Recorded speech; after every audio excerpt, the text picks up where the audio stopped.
It is important for teachers to know variables such as physical characteristics, intelligence, perception, gender, ability, and learning styles, which are individual differences of the learners. Now let's define individual differences. Individual differences are those differences which in their totality distinguish one individual from another.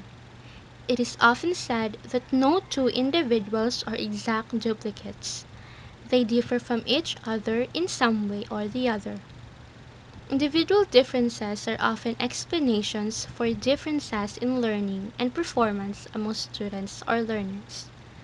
The study of individual differences among learners is done with the idea that can help educators design instructions that better meets the learner's needs. The following are examples of individual differences. Physical characteristics.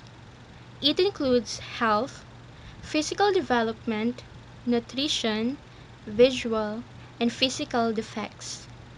Children suffering from visual, auditory, and other physical defects would have a hard time developing skills such as reading and spelling.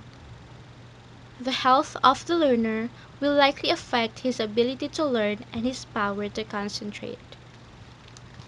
Learning styles. Learning styles indicate the preferred method of a student in learning. There were students who learned best by seeing information in the form of visual representations and graphs.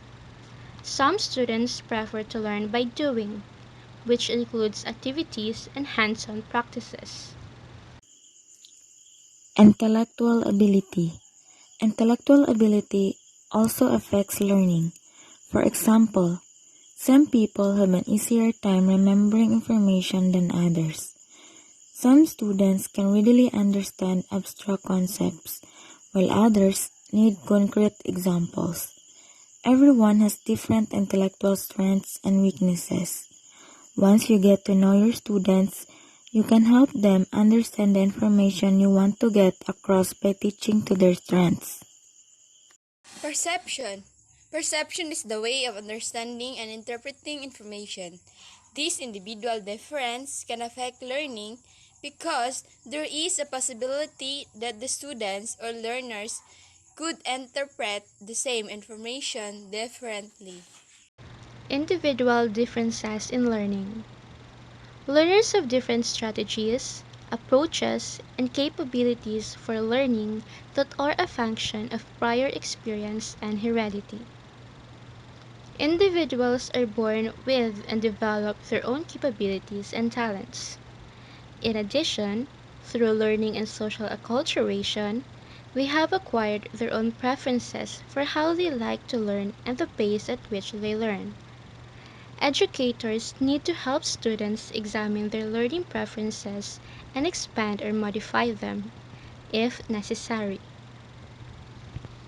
Learning is most effective when differences in learners' linguistic, cultural, and social backgrounds are taken into account. The same basic principles of learning, motivation, and effective instruction apply to all learners. However, language, ethnicity, race, beliefs, and socioeconomic status all can influence learning. This can be a barrier in learning if the students cannot express themselves properly. In a certain classroom, we have different culture, beliefs, language, values, and way of life. In short, each students are distinct to each other. We are unique, and so differences should be respected so that the students would not feel discriminated. The students can communicate well or can express his or her thoughts if they feel valued, accepted, and appreciated. And of course, it is important that learning materials are related to the social context. Paying careful attention to those factors in the instructional setting enhance the possibilities for designing and implementing appropriate learning environments.